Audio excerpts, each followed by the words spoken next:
श्रीमन्महागणाधिपतये नमः। श्रीगुरुचरणकमलेभ्यो नमः।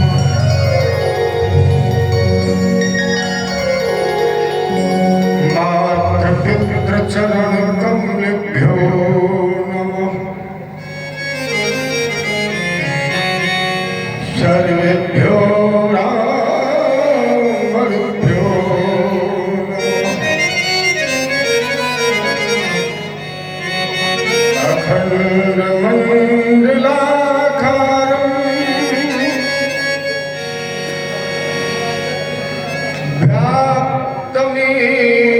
चराचरम् तत्पदं दर्शितं मे तस्मै श्री गुरुवे नमः। कृष्णाय वासुदेवाय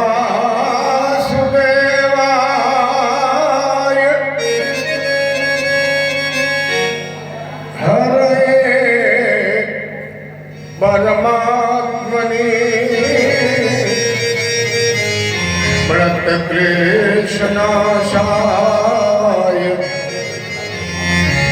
गोविन्दाय नमो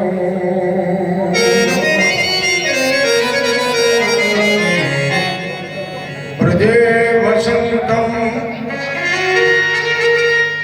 नवनीतिचौरम्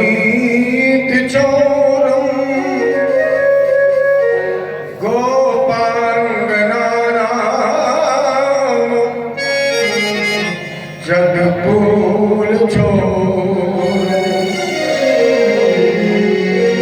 अनेक जन्मार्जित पाप चोरुम चौराग्रगण्यं पुरुषं नमामि। गिरको उठाय ब्रज गोपों को बचाय लीन्हू अग्नि से उबारे पांडु बालक मझारी के राख्यो गज घंटा तले बालक विहंगम को राख्यो व्रत नेम धर्म पांडव की नारी को गज की अरज सुन ग्राह से छुड़ायो शीघ्र भारत में राख्यो प्रण भीष्म ब्रह्मचारी को तीन विधता पहारी संत सुखकारी है जो मोह दो भरोसो वाहि श्यामले बिहारी। हे पारथ के सारथी लाखों बार प्रणाम आकर डोर संभालिए मन की छुट्टी लगाओ।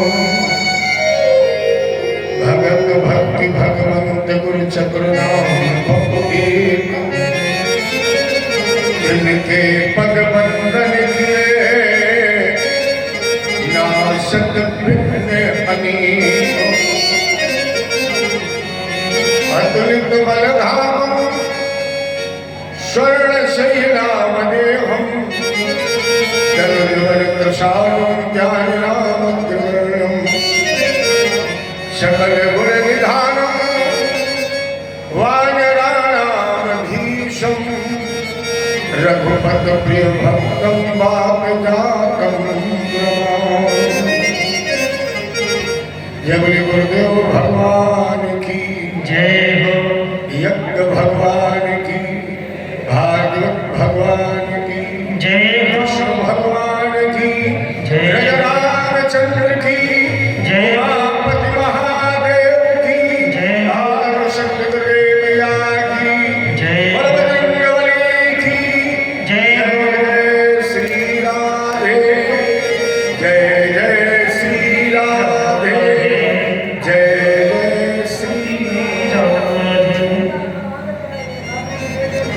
सर्वप्रथम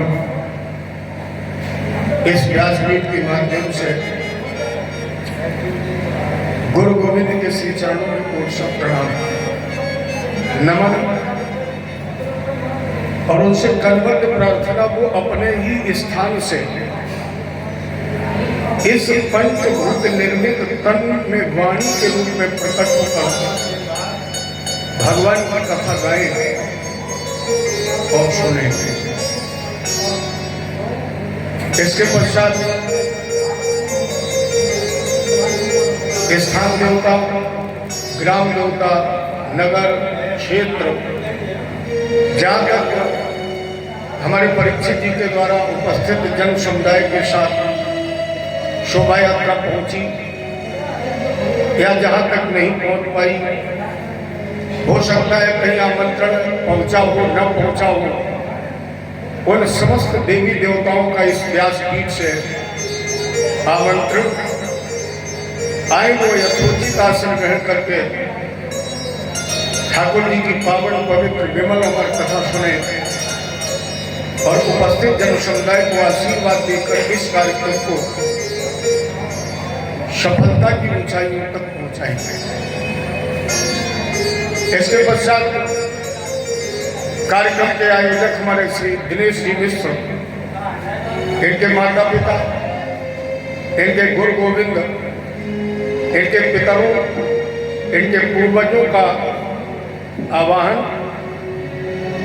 आए यथोचित आसन ग्रहण करके भगवत कथा सुने और हमारे यजमान को आशीर्वाद प्रदान करें, उस कार्यक्रम को निर्विघ्न रूप से समाप्त कराने में सहयोग प्रदान करें।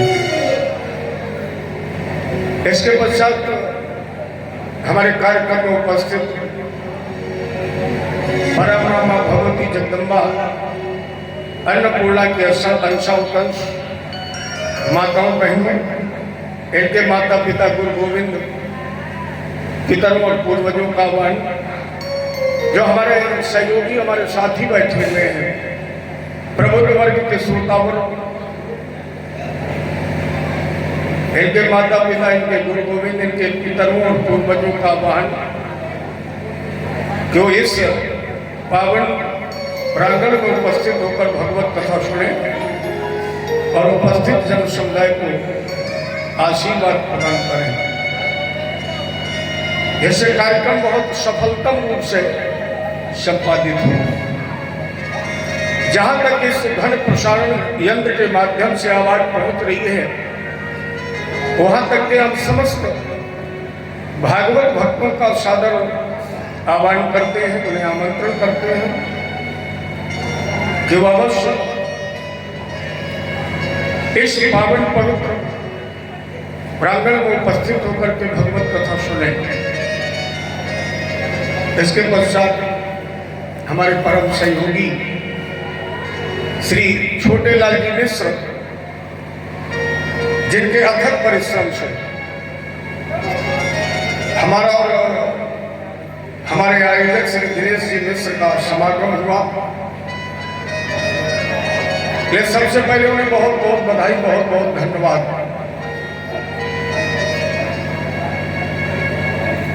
और इसके बाद हम अपने दिनेश भैया जी को बहुत बहुत आशीर्वाद प्रदान करेंगे, जिन्होंने अपने पुरुषार्थ, अपने धर्म के द्वारा जो धन अर्जन किया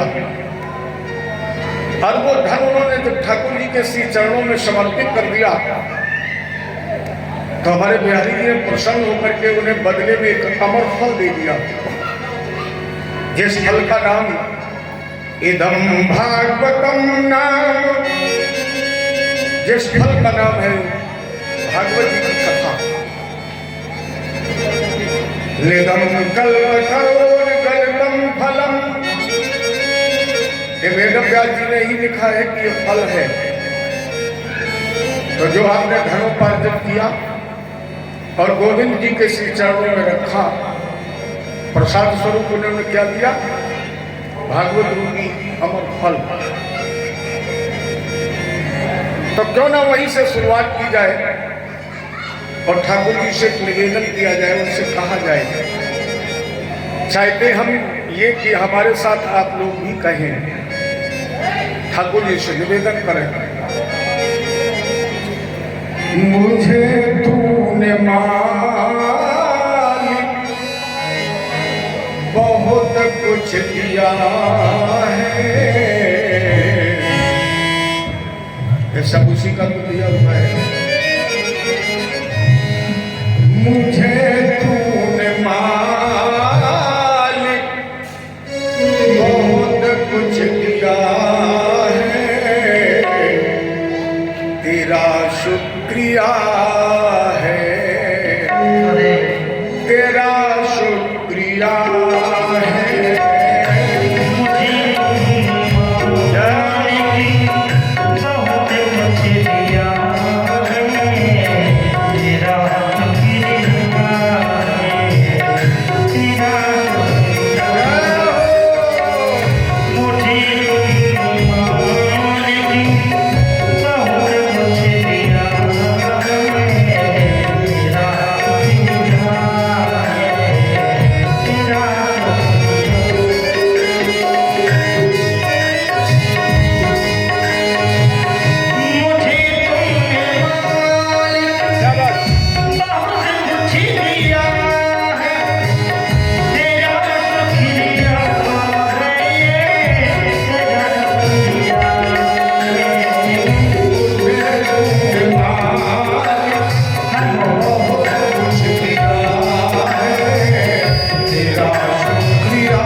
शुक्रिया है, तेरा शुक्रिया है।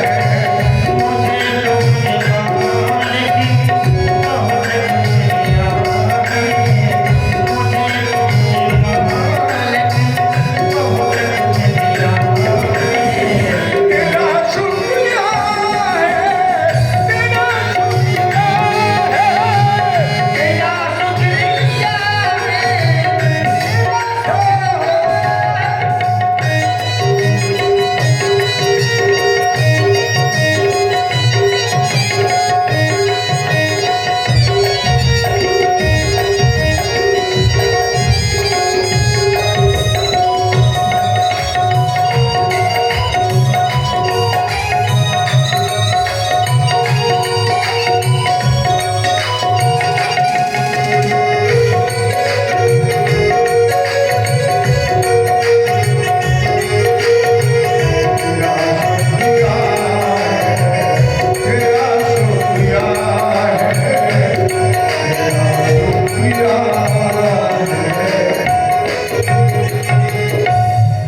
तेरा शुक्रिया है, मुझे तूने मालिक बहुत कुछ दिया है। तेरा शुक्रिया है, तेरा। अच्छा, केवल हम शुक्रिया अदा करेंगे कि आप लोग भी करेंगे? अगर हम आप लोग भी करेंगे तो कहिए ना मेरे साथ, तेरा शुक्रिया है, तेरा शुक्रिया है, तेरा शुक्रिया है, तेरा शुक्रिया। जय जय श्री राधे। हम आप बड़भागी है, मानस प्रमाणित कर रही है। बड़े भाग्य मानुष तन पावा, शुभ दुर्लभ। ये वो धन है जो देवताओं को दुर्लभ है। जय बड़े भाग्य। लेकिन एक चौपाई और पढ़ना, और वो चौपाई छिप जल पावक गगन समीरा, पर्च रचित यह अधम शरीरा। एक बाबा ने क्या लिखा, बड़े भाग दुर्लभो मानुषो देहो। ये मनुष्य तन दुर्लभ है, और कितना दुर्लभ है देवो, जो देवताओं को भी प्राप्त नहीं होता है। लेकिन दूसरी तरफ लिखा गया अधम। अब जरा विवेक लगाइए, जो दुर्लभ है वो अधम नहीं हो सकता है, अधम दुर्लभ नहीं हो सकता है।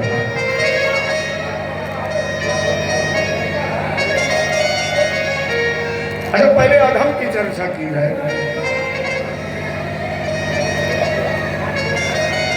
इतना ध्यान रखना कि हम नहीं कह रहे हैं, क्योंकि हमारे कानपुर क्षेत्र की तो एक मर्यादा है।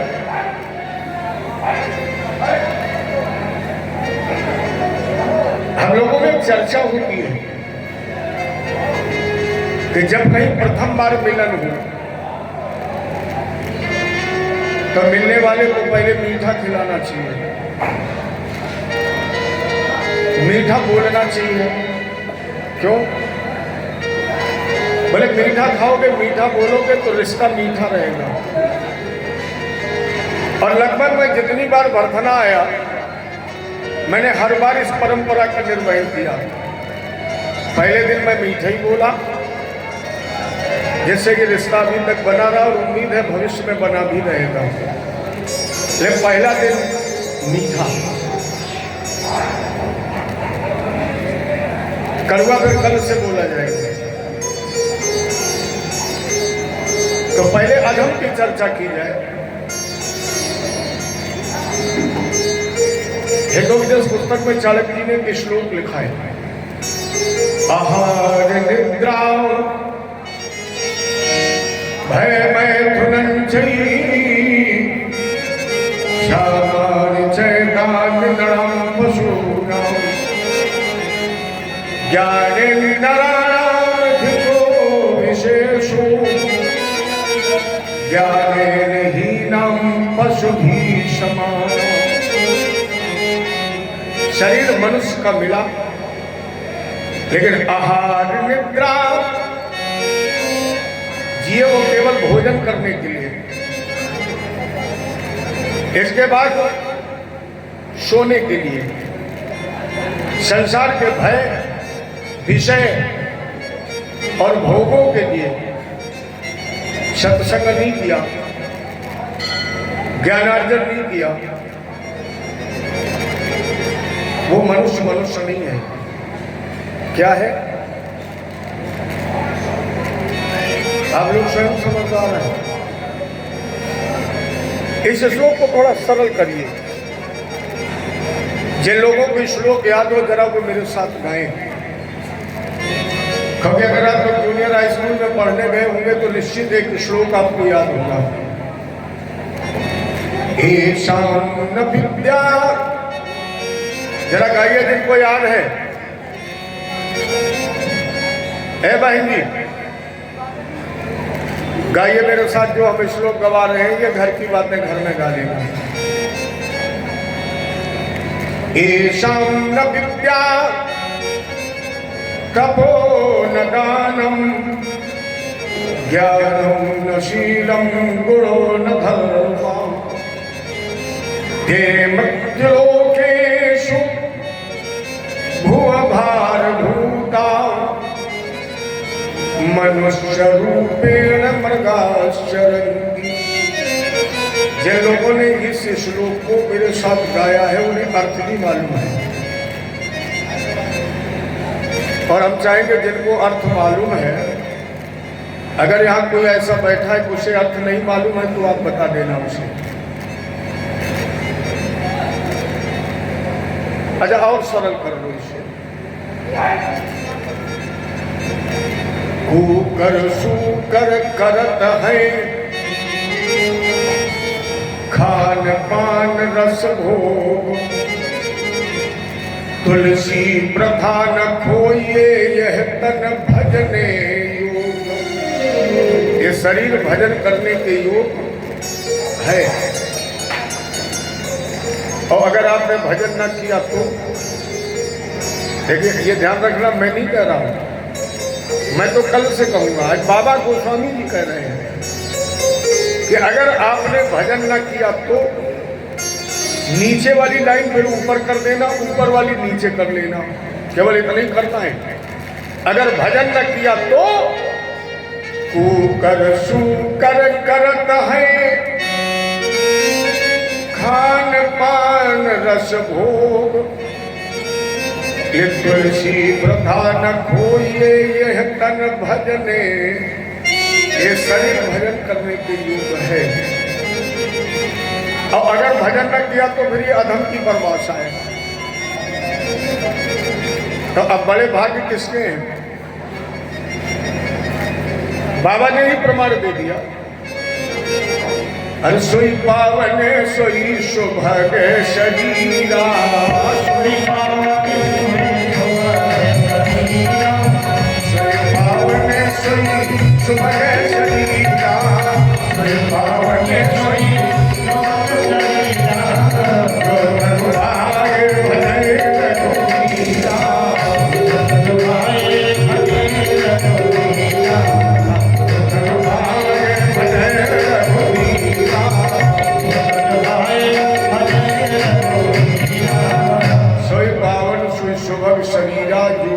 पाई भजे रंगीला। तो आज हमारे आपके बड़े भाग्य हैं, क्योंकि भाग्योदयन बहुजन्म समर्पित ने अथवा कोटि जन्म समुद्र ने या जन्मांतरे भवेत् पुण्यम, जन्म जन्मांतर के पूर्ण। दूसरी बात बताई कोट जन्म, कोट माने करोड़ भी होता है, कोट माने प्रकार भी होता है। बहुत जन्म, बहुत से जन्म के भाग्योदय के बाद ये भागवत जी की कथा मिली। ये सुनने का विषय नहीं है, दर्शन करने का विषय है। अगर ये दर्शन करने का विषय न होता तो मैंने आप लोगों से सुना है, लोग चर्चा करते हैं जब तक व्यासपीठ के सामने नहीं जाता हूं, जब तक पांडाल में नहीं पहुंचता हूं, जब तक मेरी कथावाचक की दृष्टि से दृष्टि नहीं मिलती है, तब तक मुझे कथा का रस नहीं मिलता है। तो ये काल का विषय तो नहीं है, काल का विषय होता तो हम कहीं बैठ के लाओगे स्पीकर से सुने। और अगर दृष्टि से दृष्टि मिलने के बाद आनंद मिल रहा है तो मेरी समझ में आंख सुनती तो नहीं है, आंख देखती है। ये दर्शन करने का विषय है। और जीवन में अगर आपको भागवत जी का दर्शन मिल जाए,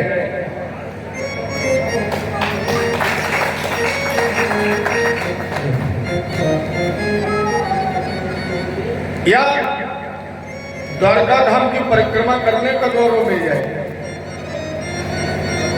या हृदय से ओम नमो भगवते वासुदेवाय इस द्वादश अक्षर मंत्र का उच्चारण हो जाए, तो मेरी समझ में फिर भगवान को ढूंढने की जरूरत नहीं है।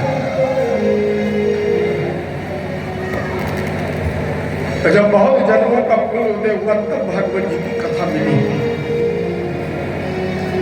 हमारे संतों ने भागवत जी के 3 अर्थ लगाए, भागवत, भागवश, भागमत। भागवत कहते भगवान के प्रथम श्रेणी के भक्त को। और जब आप प्रथम श्रेणी के भक्त बने तभी तो आपका भाग्योदय हुआ। आपको ये कदा भाग्यवश मिली नहीं। तो जहां तक मेरा अनुभव है, शायद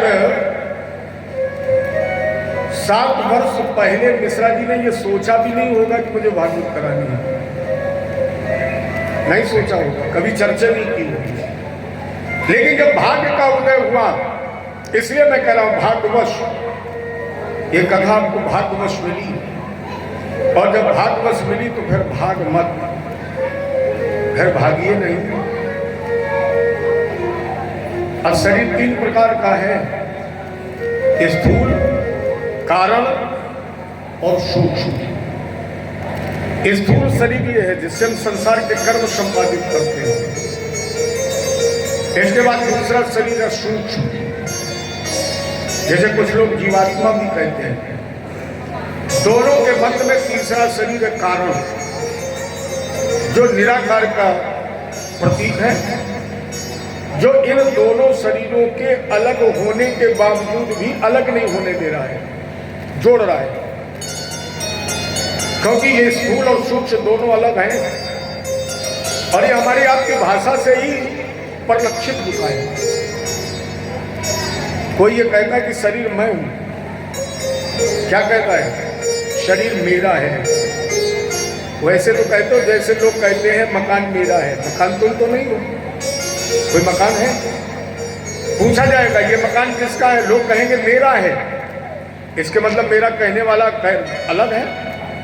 तो फिर इसके अंदर से भी तो कोई कह रहा है कि शरीर मेरा है, मैं शरीर नहीं हूं, हाथ मैं नहीं हूं, ये मेरा है। मेरा कहने वाला इसके अंदर कोई दूसरा है और वही सूक्ष्म है। लेकिन इन दोनों को आपस में जोड़ रहा है यही निराकार कारण है। तो स्थूल शरीर से भागना पड़ सकता है, आपको नहीं, हमें भी भागना पड़ता है। तो इस शरीर से अगर भागना पड़े तो आप भाग सकते हैं, लेकिन मन से मत भागिए। सावे मनः कृष्ण पदारविंद। प्यारे, शरीर अगर कहीं पंडाल से बाहर जाना चाहता है जाइए, लेकिन मन यहां छोड़कर जाइए। यहां मन लगाइए। वर्चांश वैकुंठ गुणानुवर्णनी। वाणी से भगवान के नाम गाते रहिए, शरीर को भगाते रहिए। तो जब बहुत जन्मों के भाग्योदय हुए, भाग्यवश आपको कथा मिली, तो भाग मत फिर भागिए नहीं, ज्यादा से ज्यादा समय दीजिए, ज्यादा से ज्यादा सुनिए, क्योंकि किसी भी मनुष्य का जीवन बगैर सुने चल ही नहीं सकता है। जब तक आप सुनने की आदत नहीं डालेंगे, जब तक आप सुनेंगे नहीं, तब तक आपके 24 घंटे में एक भी काम नहीं होगा, एक भी कार्य बगैर सुने नहीं हो सकता है। माँ जब सुबह होती तो बच्चे से क्या कहती, बेटा उठो, सुनो, समय हो गया। जब पत्नी भोजन बनाती तब क्या कहते, सुनिए, भोजन तैयार है। आप सोने में लेट हो गए तो घर वाले बोले, सुनो, जल्दी सो जाओ।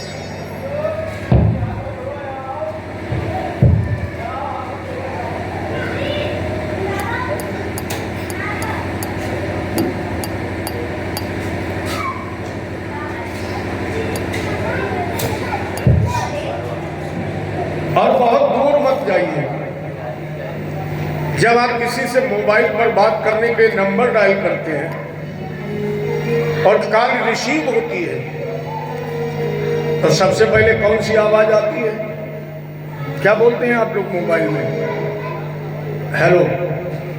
हेलो का मतलब यह सुनिए। अब बताइए, बगैर सुने कुछ होगा? और आज से 1 तारीख तक हम भी सबसे पहले यही कहेंगे कि आप लोग सुनिए। और मैं नहीं,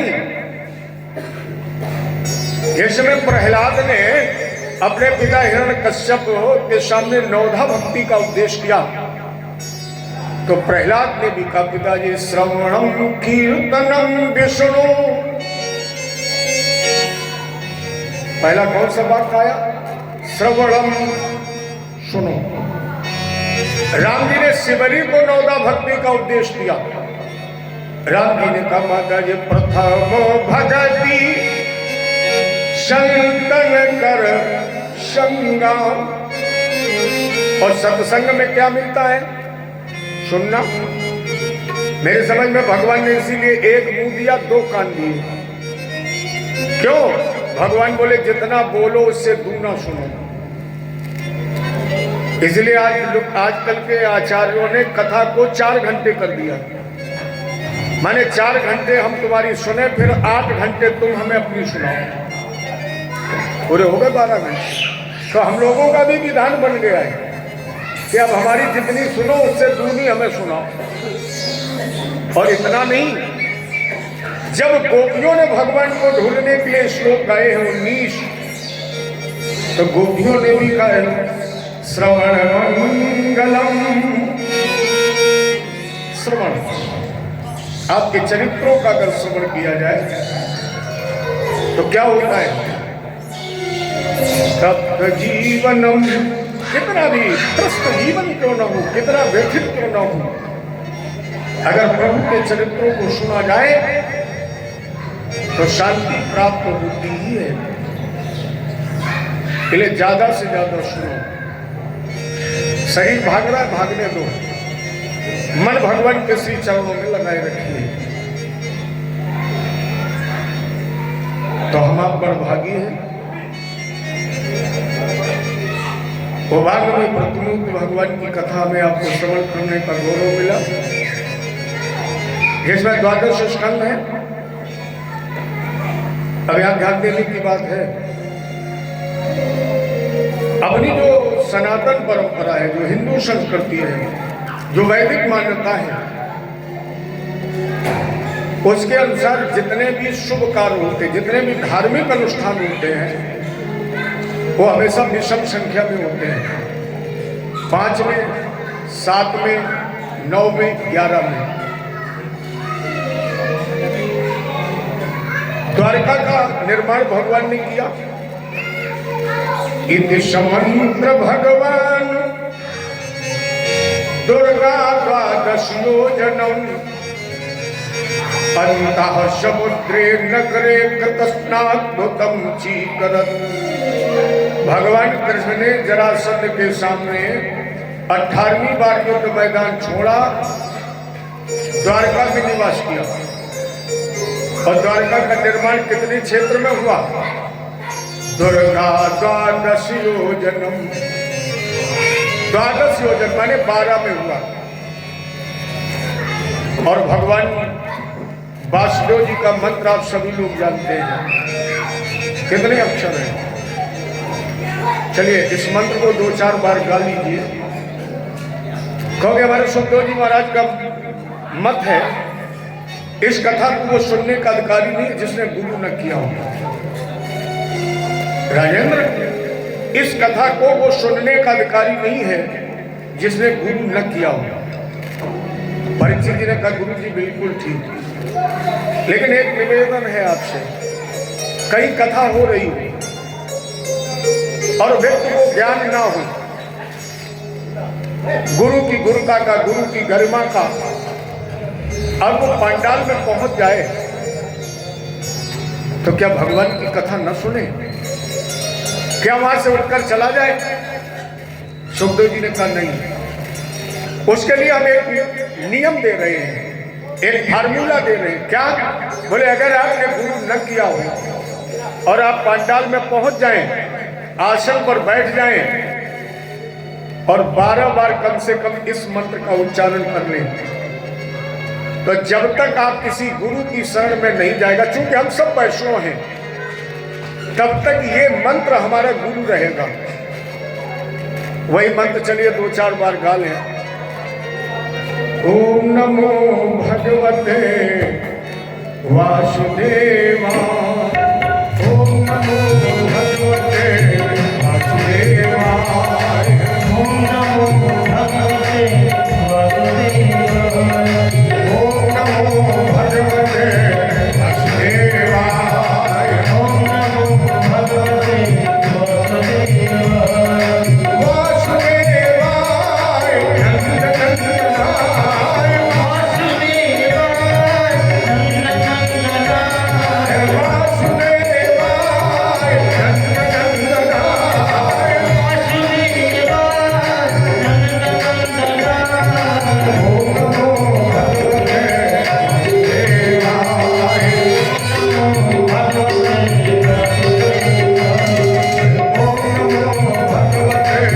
वासुदेवाय, ओम नमो भगवते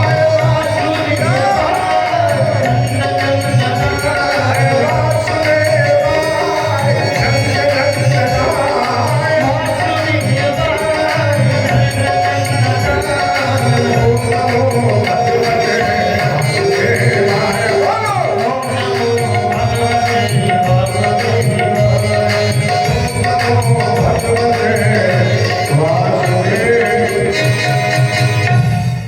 12 अक्षर मंत्र। कितने अक्षर है इसमें? 12। जो ग्रंथ आपके सामने प्रतिष्ठित किया गया, इसमें स्कंद 12। भगवान कृष्ण के नगर का निर्माण हुआ, उसमें योजन 12। और इनका जो मूल मंत्र है उसमें भी अक्षर है 12। जबकि अगर देवी भागवत का अध्ययन किया जाए तो इस द्वापर के ये 28वें व्यास है जिन्होंने भागवत जी का लेखन किया। और भागवत जी में जो भगवान के अवतारों का वर्णन है उसमें भी वेद व्यास जी का नाम है, ये भगवान का अवतार है। तो जब इन्होंने इस ग्रंथ का लेखन किया तो 12 में ही क्यों किया? नारद जी ने ऐसा कोई दिशा निर्देश तो किया नहीं था, केवल उन्होंने भागवत चतुर्थ श्लोक की सुनाई है। ज्योतिष स्वरूप परमात्मा से चतुर्थ श्लोकी भागवत का ज्ञान हुआ ब्रह्मा को। ब्रह्मा ने वही चतुर्थ श्लोकी भागवत सुनाई अपने पुत्र नारद को, और नारद जी ने वही चतुर्थ श्लोकी भागवत सुनाई वेद व्यास जी को, और वेद व्यास जी ने उसी चतुर्थ श्लोकी भागवत का निरूपण किया 18,000 श्लोकों में। तो इन्होंने 12 में ही क्यों लिखा? अरे एक कम कर देते, 2 स्कंदों को 1 बिना देते तो 11 बन जाते। ज्यादा बढ़ाना चाहते थे तो 10 स्कंद में ही 90 अध्याय थे, 10-10, 15-15 करके बांट देते, 21 स्कंद बन जाते। 12 क्यों बनाए? भगवान कृष्ण ने द्वारका का निर्माण किया तो मेरी समझ में वहां पहले से तो किसी का पट्टा नहीं था। अगर चाहते तो 11 योजन 21, 51 में बना लेते, 12 में क्यों बनाया? और ये 2 अवतार नहीं है, कृष्ण पूर्ण ब्रह्म है, 16 कलाओं से धरा को विभूषित करने वाले हैं। और इनका जो मूल मंत्र है 12 अक्षर क्यों है? बहुत कठिन बात नहीं है। हमारे आपके शरीर में 12 अंग तो हैं। ये जो कथा है, ये द्वारका है, ये वासुदेव भगवान का मंत्र, ये कहीं बाहर की विधा नहीं है। हमारे आपके शरीर में 12 ही अंग हैं।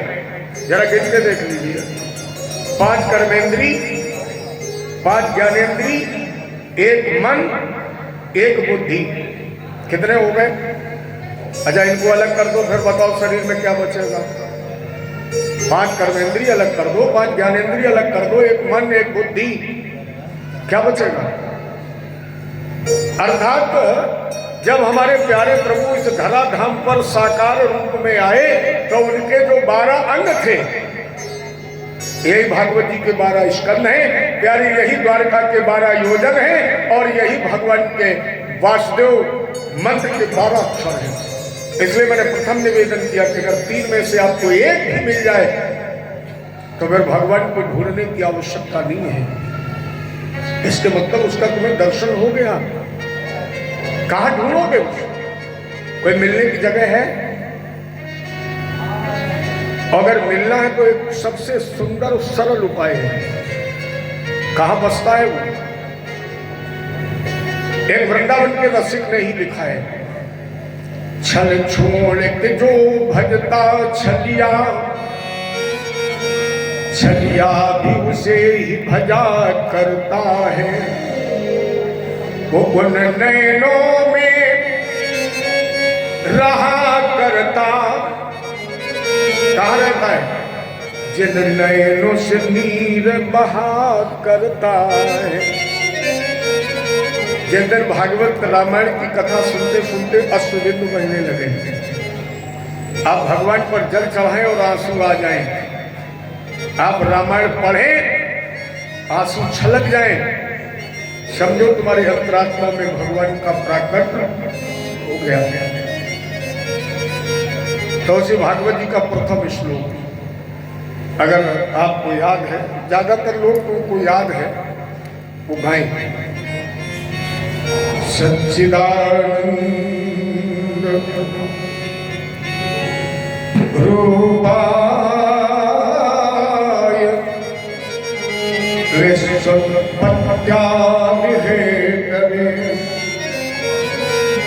तापत्रय विनाशाय श्री कृष्णाय वयं नमः।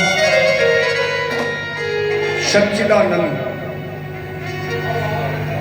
हमारे बिहारी जी का प्रथम नाम सच्चिदानंद ही है। ये राम, कृष्ण, नरसिंह, वामन, परशुराम, ये नाम तो भक्तों ने अपने अनुसार रख लिए हैं। उनका नाम सच्चिदानंद ही है, जिसमें पहला वाक्य है सत्य। सत्य के भी 2 रूप हैं। एक तो वो सत्य जिसके लिए बाबा ने क्या लिखा है, धर्म न दूसर सत्य समाना। पहला रूप, जिसके लिए और भी गौरव लिखा, सत्येंधार्य दे पृथ्वी। कौन सा सत्य जिस पर ये पृथ्वी टिकी है? सत्येन तपते रवि, वो सत्य जिससे सूर्य तपता है, प्रकाश देता है। सत्येन वात वायुश्चय, वो सत्य जिससे हवा चलती है।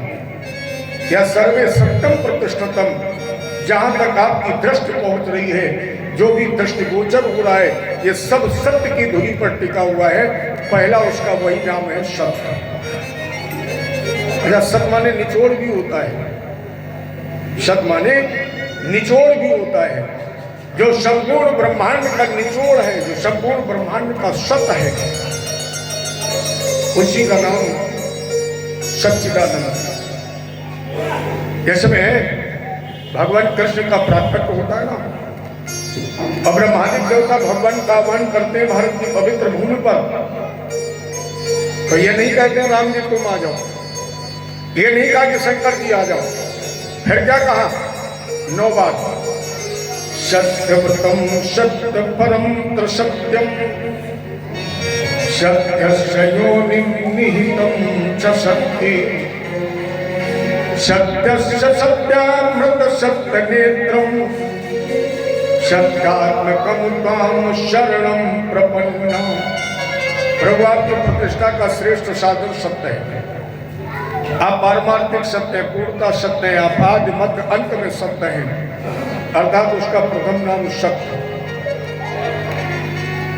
दूसरा नाम चित्त, जो अपने आप, चित्त माने होता प्रकाश, जो अपने आप में प्रकाशित है, जो स्वयंभू प्रकाशित है, जो जगत को प्रकाश दे रहा है, जिसको किसी से प्रकाश लेने की आवश्यकता नहीं है। और प्यारे उसका तीसरा नाम है आनंद। आप विश्व की डिक्शनरी उठाएं, आपको आनंद का विलोम नहीं मिलेगा। सुख का दुख है, हर्ष का विषाद है, जन्म का मृत्यु है, लेकिन आपको आनंद का विलोम नहीं मिलेगा। किसी भी डिक्शनरी में आनंद का विलोम नहीं है, क्योंकि आनंद केवल परमानंद की शरण में मिलता है। संसार में कहीं आनंद नहीं है, संसार में आनंद नहीं है। किसमें है? संसार में सुख है, संसार में सुख है जिसका विलोम दुख है। उदाहरण स्वरूप, आपको बहुत भूख लगी है, तो आप सुख किसमें ढूंढेंगे? भोजन में। भोजन मिल जाए, सुख मिलेगा। आपको भोजन मिला, पहला कौर आपने मुंह में रखा, उसमें मिर्च ज्यादा थी, नमक ज्यादा थे, अब बताओ सुख मिलेगा कि दुख मिलेगा? तुरंत दुख मिला।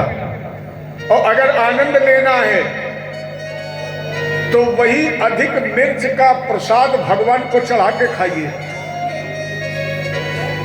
फिर कोई नहीं कहेगा कि मिर्च ज्यादा है। भगवान को केवल भोग लगा दो। प्रसाद का मतलब जिसमें कोई स्वाद ही ना मिले, और स्वाद नहीं लिया तब वो प्रसाद नहीं रहा, भोजन हो गया। तो अगर आनंद लेना, तो मान लो ना जगत व्यवहार सब प्रसाद है, आनंद मिलेगा, संसार में सुख मिलता है। तो सच्चिदानंद।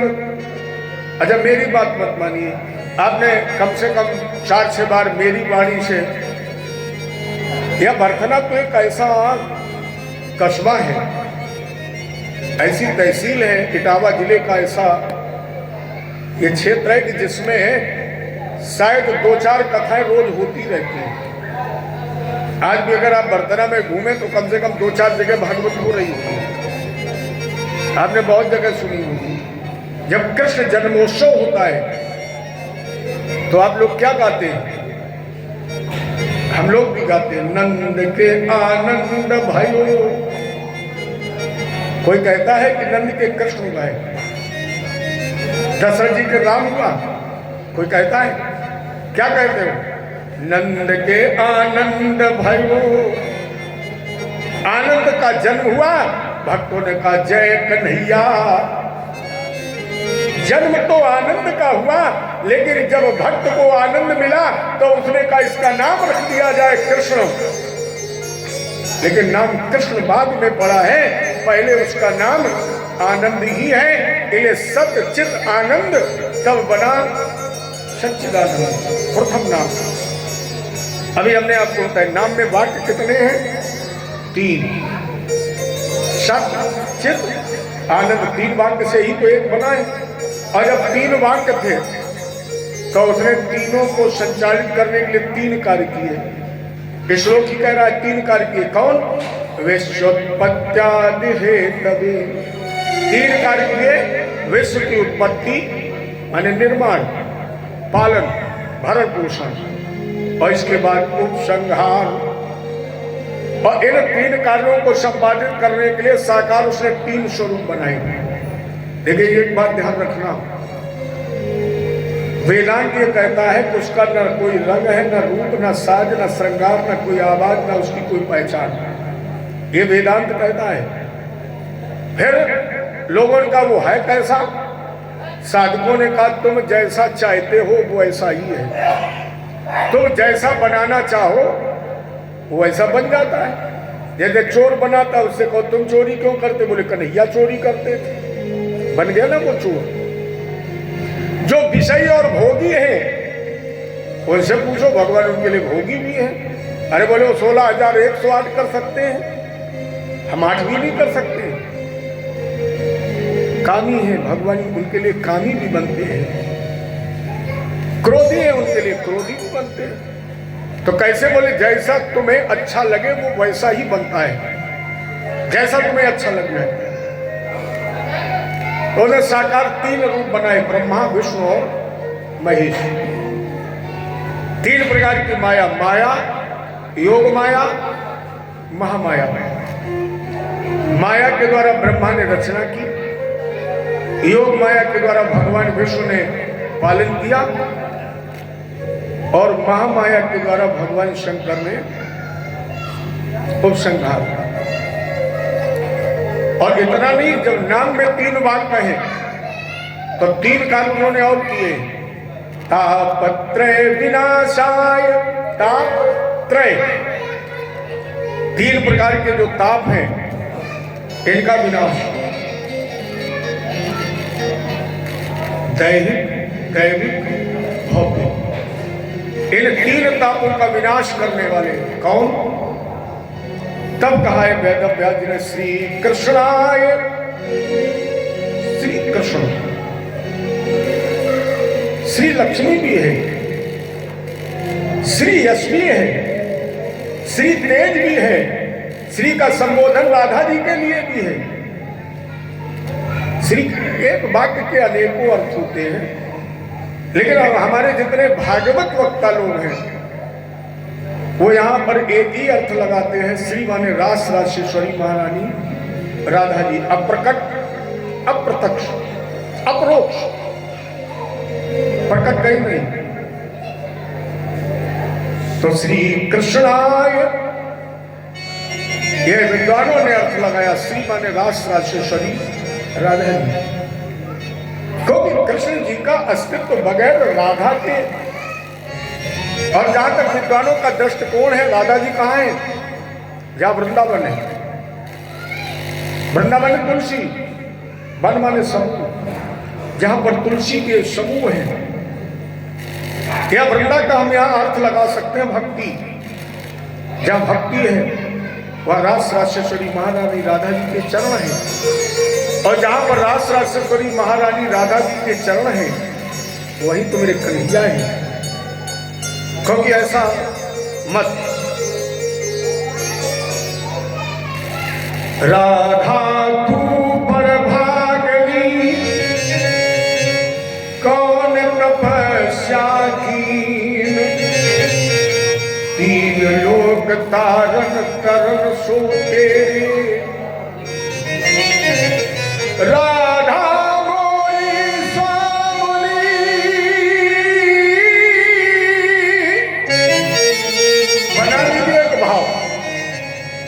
मैं राधे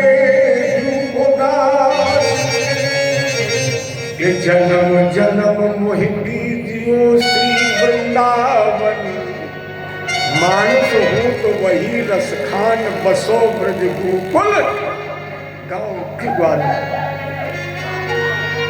या वृंदावन के वृक्ष को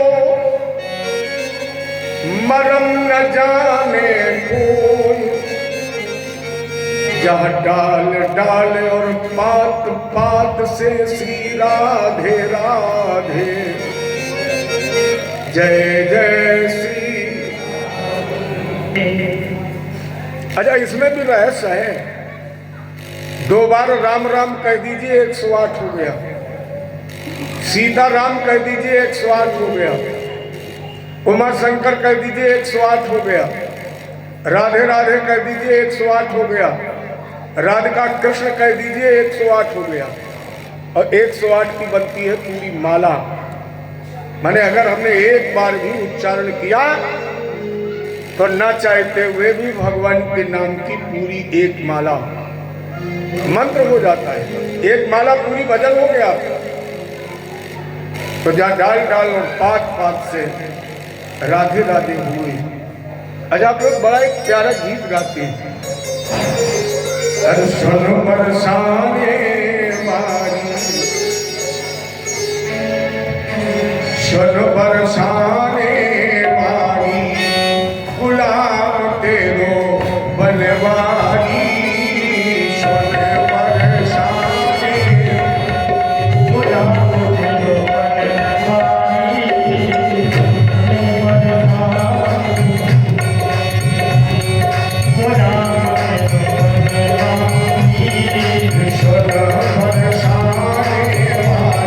गुलाम तेरो बनवारी,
ध्वजवाहक यादवेंद्र कुलभूषण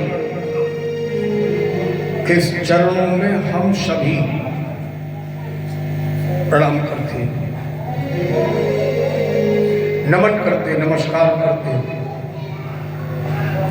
इसके पश्चात श्री सुखदेव जी महाराज की चरण वंदना है।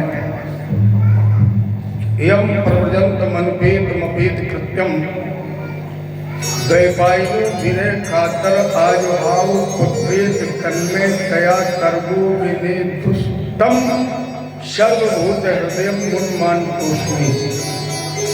परमहंस और अजान बाबू संस्कार शून्य। अजान बाबू हम उसे कह सकते हैं जिसके चलते समय हाथ की मध्यमा उंगली माने बीच की, ये मध्यमा उंगली पैर के घुटवा के नीचे तक पहुंचती है। इतने लंबे हाथ अजान बाबू, इतने लंबे हाथ हैं कि जब सुखदेव जी चलते थे तो मध्यमा उंगली पैर के घुटवा के नीचे तक पहुंचती थी। और जिस व्यक्ति के अंदर ये विशेष लक्षण होता है वो कहीं ना कहीं विशिष्ट प्रतिभा का धनी भी होता है। ये लक्षण गांधी जी के भी अंदर था, उनके भी हाथ इतने लंबे थे।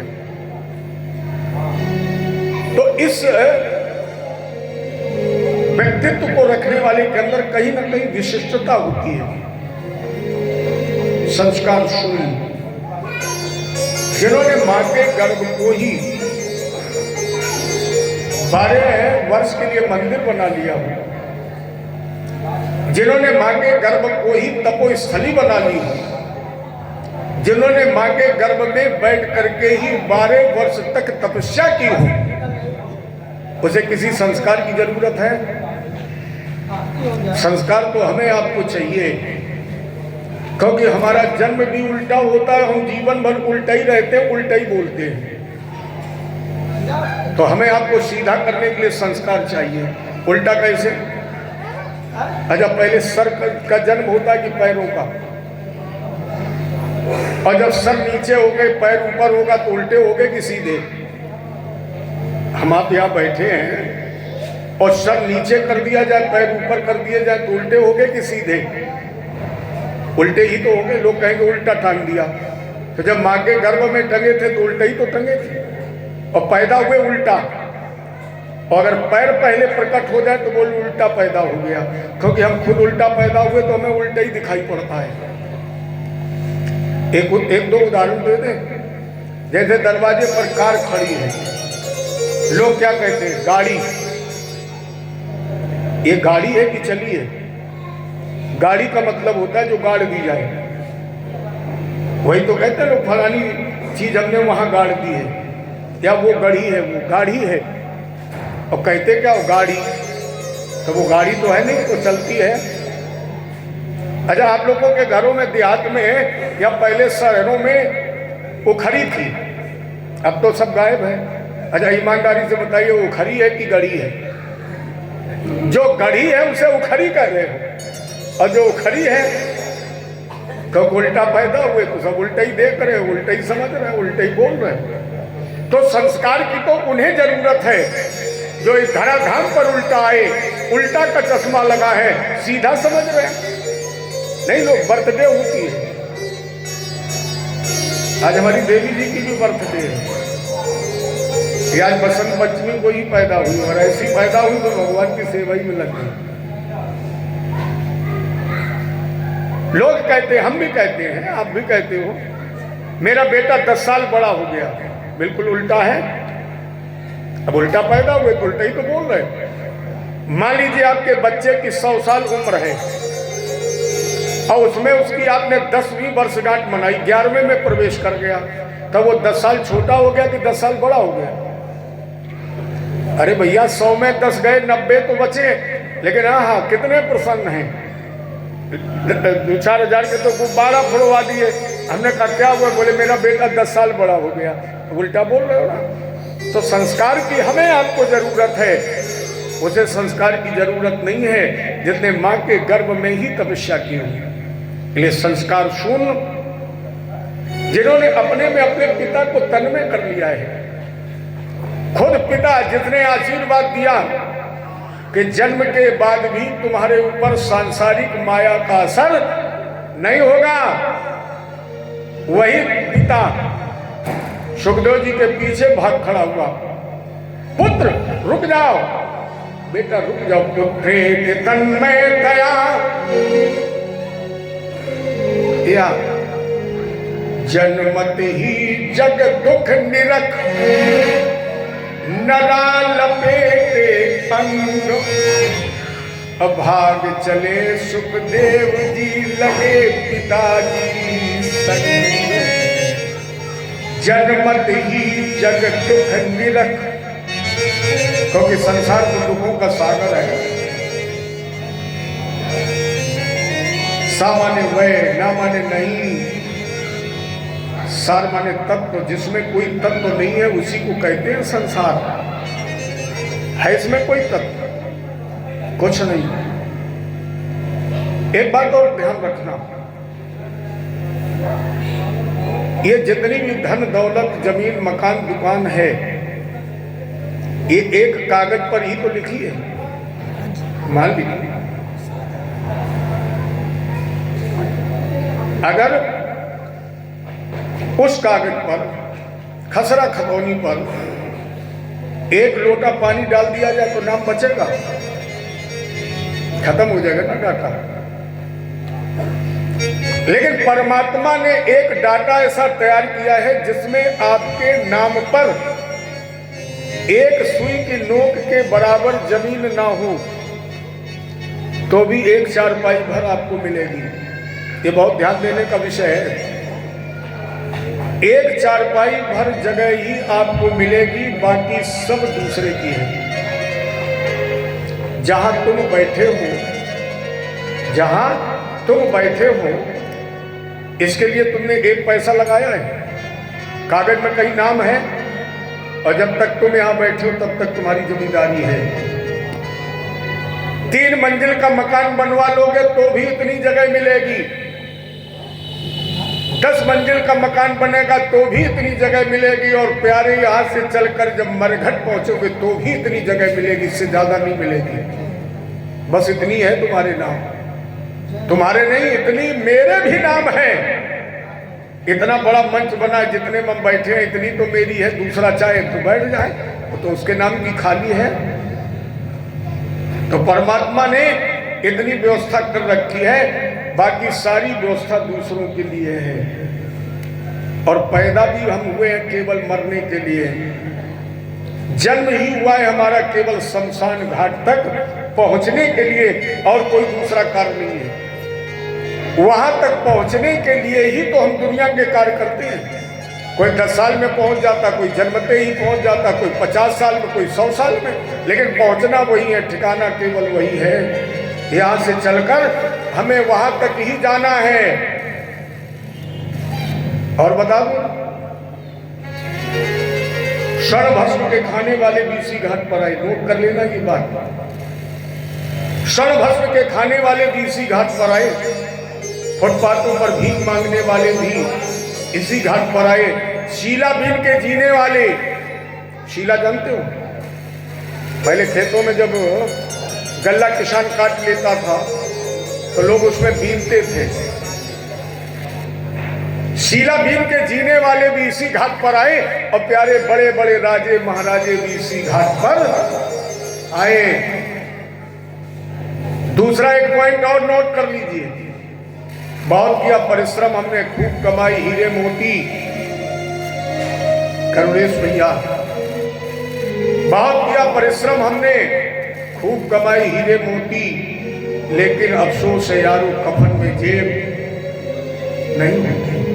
वहां कोई बैंक नहीं है, वहां कोई तिजोरी नहीं है, कफन में जेब नहीं है। इसलिए संस्कार शून्य परमहंस अवधूत श्री सुखदेव जी महाराज के चरणों में हमारा प्रणाम, नमन, नमस्कार। इसके बाद आधार नैमिष को बनाया गया, उस नैमिष में शुभ शौनकादिक ऋषियों का जो संवाद हुआ है, ये आप लोग कल से यथावत श्रवण करेंगे। आज हमारी जिन माताओं बहनों ने भाइयों ने शोभा यात्रा में 4 कदम बढ़ाए, इस व्यासपीठ से अपने गोविंद से मैं प्रार्थना करता हूँ कि जीवन में उनकी कभी भी शोभा जाने नहीं देना, जिन्होंने आपकी शोभा बढ़ाई है। क्योंकि द्रौपदी ने अगर 4 धागे न दिए होते तो शायद दुशासन जैसा 10,000 गज का बलधारी थका न होता। तो आप तो बहुत चले हैं, मेरे ठाकुर जी के लिए मेरी समझ में 1-8 किलोमीटर चल गए हैं। तो जो इतने कदम चले हैं गोविंद, उसके लिए तो हजारों मील चलता है। इसलिए वो हमेशा आपकी शोभा बनाए रखे। इस कामना के साथ आज का विश्राम इसी स्थल पर एक गाते प्यारा सा भजन, इसके बाद आरती और प्रसाद। तेरी बिगड़ी बना देगी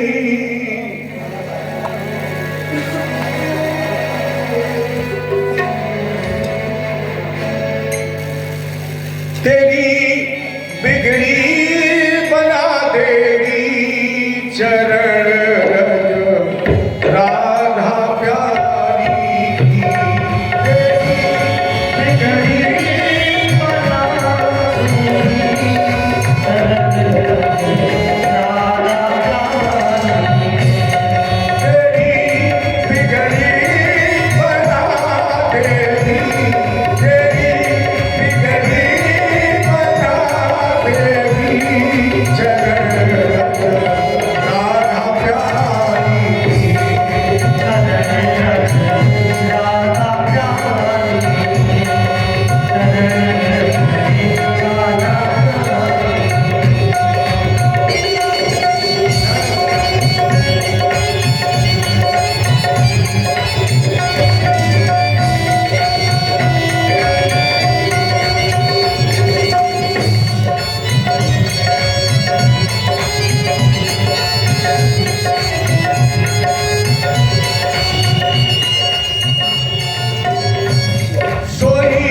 किस्मत जगा देगी, सोई किस्मत जगा देगी चरण राधा प्यारी की। सोई